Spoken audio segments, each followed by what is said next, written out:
வணக்கம் astro அரண்ஜி channel நேர்களே, நான் உங்கள் அன்பான சயின்டிபிக் வேதிக் அஸ்ட்ராலஜர் அஸ்ட்ரோ அரண்ஜி பேசுகிறேன். நல்லது நினைப்போம், நல்லதே நடக்கும். இந்த வீடியோல நம்ம என்ன பார்க்க போறோம்னா 2026 ஆண்டின் முதல் மாதமாகிய ஜனவரி மாதம் எத்தகைய ஒரு பலாபலன்கள் நிறைந்த ஒரு மாதமாக இந்த கிரக அமைப்புகள் கோச்சார் அமைப்பில் இருக்கக்கூடிய கிரக அமைப்பை பொறுத்து ஒரு பொதுவான பலன் எது மாதிரி ஒரு தாக்கம் மேஷ ராசிக்கு 2026 ஜனவரி ஒரு பலனாக கொடுக்க போகிறது. அந்த மாதம் முதல் மாதம் 2026 மேஷ ராசிக்காரர்களுக்கு எப்படி இருக்க போகுதுங்கிறது நம்ம அறிவியல் சார்ந்த சயின்டிபிக் வேதிக் அஸ்ட்ராலஜி முறையில எந்த விதத்திலும் மிகைப்படுத்தாமல் பரிகாரங்கள் அது மாதிரி விஷயங்கள் போகாமல் உள்ளது உள்ளவாறு நாம பார்க்க போறோம். இப்ப பாருங்க, 2026 பிறக்கும் பொழுது சனி மேஷராசிக்கு 12ஆம் இடத்துல இருந்து விரய சனியாக இருக்கிறார். குரு 3ஆம் இடத்திலே நீடித்திருக்கிறார். ஜனவரி மாதம் முழுக்கும் இருக்கிறார். சனியும் எந்த மாற்றமும் இல்லை. ராகு 11ஆம் இடத்திலும் கேது 5ஆம் இடத்திலும் நீடித்திருக்கிறார். ஸோ ஆண்டு கிரகம் எதுவும் ஜனவரி மாதம் மாறப்போறதில்லை, பயிற்சி பெற போறதில்லை. ஸோ சனி 12ல் இருக்கக்கூடிய விரய சனி விரயத்தை கொடுக்கக்கூடிய சுப விரயமா அது நல்ல விரயமாங்கிறது உங்களுக்கு நடக்கக்கூடிய தசாபுக்திகளை பொறுத்து அடங்குகிறது.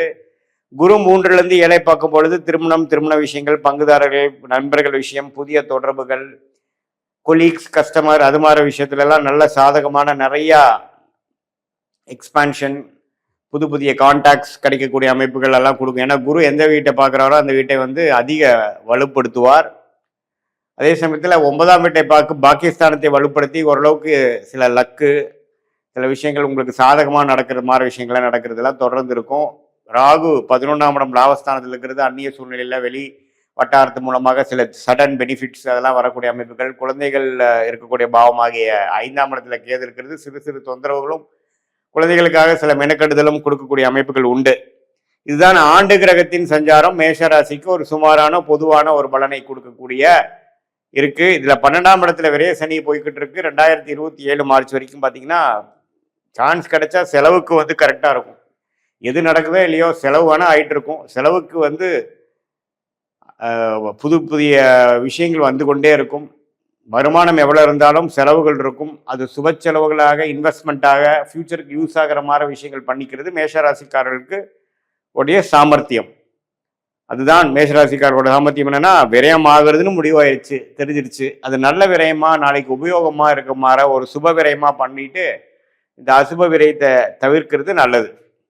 அதே மாதிரி மாத கிரகங்கள் எப்படி இருக்குன்னு பார்த்தீங்கன்னா, மாதத்தின் முதல் பகுதி 14ஆம் தேதி 15ஆம் தேதி வரைக்கும் ஃபர்ஸ்ட் ஹாஃப் எப்படி இருக்குன்னா, 9ஆம் இடத்திலேயே செவ்வாய், சூரியன், புதன், சுக்கிரன். மாதத்தின் 2வது ஹாஃப் 16 பார்த்தீங்கன்னா இந்த 4 கிரகமே பயிற்சி அடைகிறார்கள் இங்க 10ஆம் இடத்துக்கு. ஸோ மாதத்தின் முதல் பகுதி ஃபர்ஸ்ட் ஹாஃப் ஒரு நல்ல பிராப்தங்களை கொடுத்து செகண்ட் ஹாஃப்ல இருந்து முன்னேற்றங்கள். சூரியன் 10ஆம் இடத்துக்கு ராசிக்கு போகிறது ரொம்ப நல்லது. செவ்வாய் போகிறது மிகவும் நல்லது. ராசி அதிபதியாகிய செவ்வாய் இருந்தே 10க்கு போய் உச்சம் பெறுகிறார். சுக்கிரனோட சேருகிறார், புதனோட சேருகிறார். ஸோ ஜனவரி மாதங்கள் கண்டிப்பா உங்களுக்கு செகண்ட் ஹாஃப் இந்த ஆண்டை துவக்கும் பொழுது நல்ல ஒரு முன்னேற்றமாக சுறுசுறுப்புடன் வேலையில் இருக்கிறவங்களா இருந்தாலும் சரி, தொழிலில் இருக்கிறவங்களாக இருந்தாலும் சரி, இன்வெஸ்ட்மெண்ட்டு, மார்க்கெட்டிங், இம்போர்ட் எக்ஸ்போர்ட், கலைத்துறை, ஹாஸ்பிட்டாலிட்டி, எந்த மாதிரி ஒரு அமைப்பில் இருந்தாலும் சரி தொழில் உத்தியோக முன்னேற்றங்கள் உண்டு. உங்களுடைய ஜாதகத்துல நம்ம ஒரு நல்ல தசை போயிட்டு இருந்தா கேட்கவே வேண்டாம், இன்னுமே அது நல்லாவே பளிச்சுன்னு தெரியும். ஏன்னா அந்த 4 கிரகமும் 10ஆம் இடத்துக்கு அதுல ராசி அதிபதி உச்சம் பெறுவது ரொம்ப நல்லது. அதில் உச்சம் பெற்றாலும் சுக்கிரனோட சேர்ந்து திருட்பலம் பெறுவது நல்லது. ஸோ ஃபர்ஸ்ட் ஹாஃபும் அவ்வளோ ஒன்றும் தப்பு இல்லை. ஏன்னா குருவின் பார்வையில் 4 கிரகம் இருக்காங்க. ஸோ புதன் இருக்கிறனால மாணவர்கள்லாம் நல்லா படிக்கக்கூடிய அமைப்பு, கிளாரிட்டி, என்ன படிக்கணும், ஏது பண்ணணும், ஹையர் ஸ்டடீஸ் என்ன எப்படி கேரியரை ஃபிக்ஸ் பண்ணணும், வெளிநாடா உள்நாடா, எது மாதிரி இன்ஸ்டிடியூஷன் போகணும், அது எல்லாமே தெளிவாக வரக்கூடிய அமைப்புகள் உண்டு. குருவின் பார்வை புதன் மேலே விழுகுது.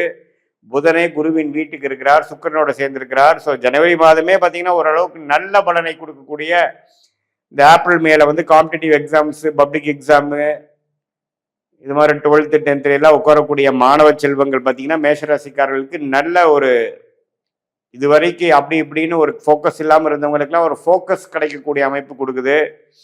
இதில் என்னன்னா ஒரே விஷயம், இந்த செவ்வாய் வந்து இந்த புதனோட சேரும் பொழுது அப்பப்போ கொஞ்சம் டென்ஷன் அது மாதிரி கொஞ்சம் வரும். பட் இருந்தாலும் சுக்கிரன் குரு பார்வை வந்து நல்லது. அது ஓரளவுக்கு ஜாதகரை வந்து நல்லாவே ஃபோக்கஸ் பண்ணி ஜெயிக்கக்கூடிய அமைப்பை கொடுக்கிறார். மாணவர்களுக்கு நல்ல அமைப்பு தான். அதே மாதிரி இல்லத்தரசிகளுக்கும் பார்த்தீங்கன்னா சுக்கிரனே ஓரளவுக்கு நல்ல அமைப்பில் இருக்கிறனால இல்லற வாழ்க்கை நல்லா இருக்கும். இதுவரை இருக்கக்கூடிய சில பிரச்சனைகள் கம்மியாகவும் குறையும். வீட்டை வசதிப்படுத்திக்கிறதுக்கு வேணுங்கிற செலவுகள், வீட்டுக்கு நமக்கு அடுத்த லெவல் ஆஃப் வசதி, கிச்சன், வண்டி வாகனம், அது மாதிரி சில விஷயங்கள்லாம் வசதிப்படுத்திக்கக்கூடிய அமைப்பு. தொழில் மேன்மை, நீங்கள் ஆல்ரெடி நீங்கள் ஒரு வேலையில் இருந்தாலும் சரி, அல்லது ஒரு பிஸ்னஸ் பண்ணலான்னு நினச்சிட்டு இருந்தாலும் சரி, அதெல்லாம் உடனே நிறைவேற்றக்கூடிய ஒரு மாதமாக ஆண்டின் முதல் மாதமே ஒரு அருமையான துவக்கத்தில் வருகிறார். அதே சமயத்தில் சீனியர் சிட்டிசன் முதியோர்கள் பார்த்தீங்கன்னா, இதுவரை போன வருஷம்லாம் சில பிரச்சனைகள், உடல் உபாதைகள், திடீர்னு காலில் மூட்டு பிரச்சனை, எலும்பு முறிவு, ஆப்ரேஷன், அது மாதிரி இருக்கிறவங்களுக்குலாம் படிப்படியாக அதுலேருந்து மீண்டு வரக்கூடிய, இப்போ கொஞ்சம் பரவாயில்ல, இப்போ கொஞ்சம் தேவலை, இப்போ கொஞ்சம் நம்ம என்ன வேலையை நானே பார்த்துக்கிறேன் அப்படிங்கிற மாதிரி ஒரு ட்ரீட்மெண்ட் பலன் அளித்து நல்ல முன்னேற்றம் பெறக்கூடிய அமைப்புகள் உண்டு. தொழிலாளிகளும் தொழில் அதிபர்களும் வேலைக்கு போகிறவங்களுக்கும் என்ன முன்னேற்றம் வரப்போகுதுன்னு ஆல்ரெடி சொல்லிட்டேன். ஸோ ஆல்ரெடி பார்த்தீங்கன்னா இந்த ஜனவரி மாதத்தை நல்லபடியாக மேஷராசிக்காரர்கள் உபயோகப்படுத்தி கொள்ள வேண்டும். ஏன்னா கிரக அமைப்புகள் நன்றாக இருக்கிறது.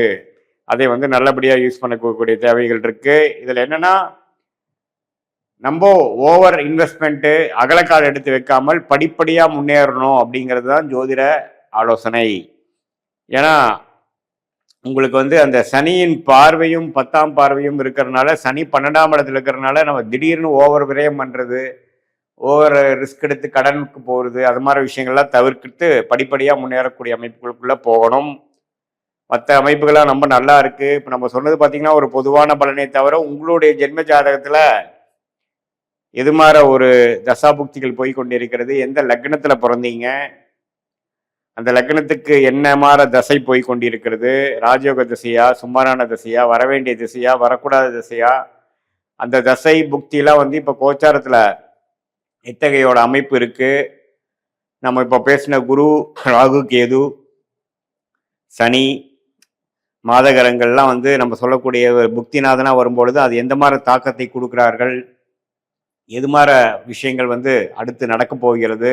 ஸோ இந்த மாதிரி தசாபுக்திகள்லாம் வைத்து பார்க்கும் பொழுது சயின்டிஃபிக் வேதிக் அஸ்ட்ராலஜி முறையில் உங்களுடைய பலன்கள், துல்லியமான பலன்கள், அடுத்த வரக்கூடிய ஷார்ட் டேர்ம், அடுத்த வரக்கூடிய லாங் டேர்ம் லைஃப் ப்ராஸ்பெக்ட்ஸ் எப்படி இருக்க போகுது, எது மாதிரி பிராப்தங்கள் உங்களை காத்து கிடைக்கிறது, எது மாதிரி விஷயங்கள் நமக்கு ஒத்து போகும், எது மாதிரி விஷயங்கள் எப்போ நடக்கும் அப்படிங்கிறத கண்டிப்பாக நாம் சயின்டிஃபிக் வேதிக் அஸ்ட்ராலஜி முறையில் துல்லியமாக தெரிஞ்சு வாழ்க்கையில் தேவையற்ற திட்டங்கள், தேவையற்ற முடிவுகளை தவிர்த்து நேர்கோடாக சென்று நம்மளுடைய பிராப்தத்தை நம்ம அறிந்து நம்ம வாழ்க்கையில் வெற்றி பெற முடியும் என்று சொல்ல விரும்புகிறேன். மீண்டும் மற்றொரு காணொலியில் சந்திப்போம். நன்றி, வணக்கம்.